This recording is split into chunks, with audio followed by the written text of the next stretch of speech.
Nepal social media ban ने लगाई यार। भ्रष्टाचार के खिलाफ युवाओं का फूटा गुस्सा, और वो गुस्सा इतना फूटा कि ज्वालामुखी बन के अब दिख रहा है। संसद जो है जल रहा है, सड़कें पूरी तरह से तहस नहस हो गया है। अब ऐसा हालत हो गया है कि सत्ता डगमगा रहा है। जी हाँ, नेपाल का सत्ता पूरी तरह से डगमगा गया है। जितने भी युवा थे, जितने भी वहां पर लोग थे, सभी लोग सड़कों पे आ गए हैं और सबका बस एक ही नारा है, सरकार हटाओ।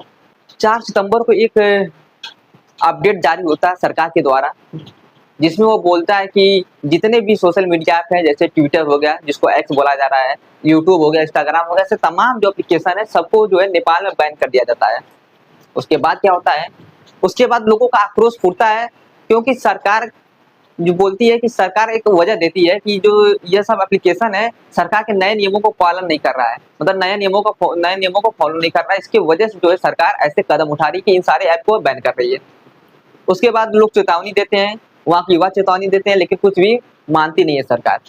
उसके बाद जो होता है वह आप लोग देख रहे हैं कि सारे लोग, जिसको जेन जेड लोग बोला जा रहा है, सारे लोग सड़कों पे आते हैं, आंदोलन करते हैं सरकार के खिलाफ। और उस आंदोलन इतना बढ़ जाता है, इतना आंदोलन बढ़ जाता है कि नौबत ऐसी आती है कि जितने भी नेपाल के मंत्री बड़े बड़े रहते हैं सभी भागने के लिए रेडी रहते हैं।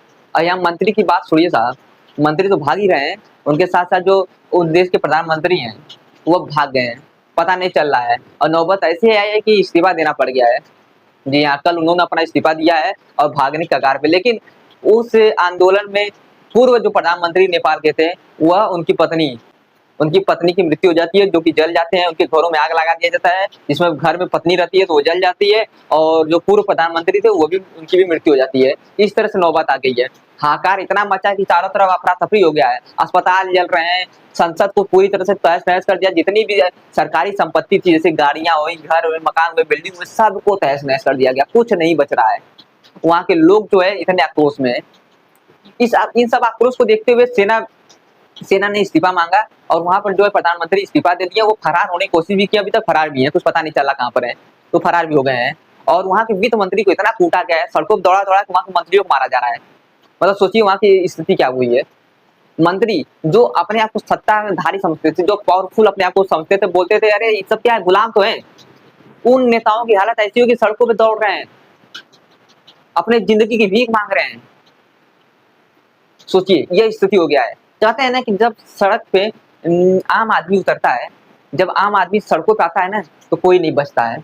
वही हाल हुआ है। ये चेतावनी सिर्फ नेपाल की नहीं है, ये चेतावनी जो नेपाल वाले हर एक देश को दिए हैं कि अगर हम लोग, मतलब जो देश के नागरिक हैं, अगर उस सड़कों पे आ गए जाएंगे साहब, तो आप लोगों की औकात कुछ नहीं है, आप लोग कुछ नहीं कर पाएंगे। जो पुलिस फोर्स और नेता सेना सबको लेके आप घूमते हो, अपने पीछे पीछे सोचते हो कि मैं बहुत पावरफुल हूँ। ये पावरफुल नेपाल वालों ने दिखा दिया कि तुम्हारी क्या औकात है, तुम्हारी औकात ना के बराबर है। अगर हम जैसे नेपाली जो भी हैं, नेपाली लोग बोल रहे हैं कि अगर हम लोग सड़कों पे आ गए तो तुम कुछ नहीं कर पाओगे, तुम्हारी सत्ता चूर चूर हो जाएगी, तुम्हारा पावर खत्म हो जाएगा, तहस नहस हो जाएगा। वो नेपाल को लोग करके दिखाए हैं। एक सोशल मीडिया ऐप बैन हुआ है, और उसके बाद क्या हुआ समझ सकते हैं, पूरा नेपाल तहस नहस हो गया। वहाँ का मंत्री भीख मांग रहा अपनी जिंदगी का, वहाँ का प्रधानमंत्री इस्तीफा देना पड़ गया, भाग गया है। एयरपोर्ट पे लोग पहुंच गए, एयरपोर्ट पे जलाने की कोशिश कर रहे हैं। ये स्थिति हुआ नेपाल का। और ये सिर्फ नेपाल की स्थिति नहीं है, यह नेपाल वाले चेतावनी दिए हैं हर एक देश में कि अरे अगर देश का नागरिक जो है इस तरह से सड़कों पर आ जाएगा, तो फिर सत्ताधारी जो है अपने आप को बहुत पावरफुल समझते हैं, उनकी औकात जीरो है। तो स्थिति ऐसा हुआ कि अभी जो है फिलहाल में ये खबर आ रही है कि वहाँ के जितने भी जो भी एप्लीकेशन को बैन किया गया है, सरकार उन सभी बैन को हटा दिया। लेकिन अब क्या, बैन हटाने से क्या, जो लोग मर गए हैं उनको उनकी जिंदगी वापस आ जाएगी? नहीं आ पाएगी।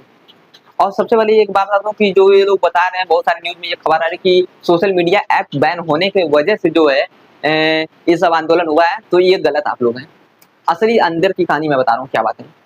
सरकार जो है सरकारी नौकरी वगैरह देने देती, सरकार जो है भ्रष्टाचार एकदम जो है चरम सीमा पर नेपाल में बहुत सालों से चल रहा था, कई सालों से ये भ्रष्टाचार बढ़ गया था। वहाँ के लोग बेरोजगार हो रहे थे, वहाँ के लोगों को, युवाओं को नौकरी नहीं मिल रहा था। यह जो है आंदोलन सिर्फ एप्लीकेशन बैन की वजह से नहीं है, ये अंदर का भड़ास बहुत सालों से है, और बहुत सालों से भड़ास जो है अब निकल के आ रहा है। भ्रष्टाचार जो चरम सीमा पर नेपाल में हो गया था, उस भ्रष्टाचार के खिलाफ ये लड़ाई हो रहा है। ये सिर्फ यूट्यूब, फेसबुक, इंस्टाग्राम की कहानी नहीं है साहब, ये वहाँ के लोगों का आक्रोश जो है भ्रष्टाचार के खिलाफ है।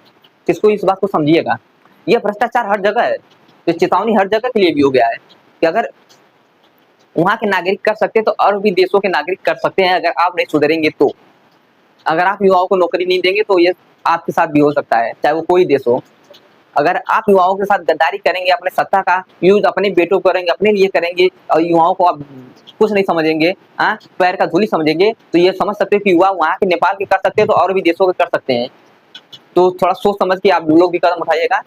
ये चेतावनी किसके लिए, सब लोग समझ गए होंगे, अलग अलग देशों में जितने भी सत्ताधारी बैठे हैं सभी के लिए है। खैर अपना भारत बहुत अच्छा है, वहाँ के हमारे भारत के लोग भी, भारत के सत्ता में जो बैठे लोग सभी लोग अच्छे हैं।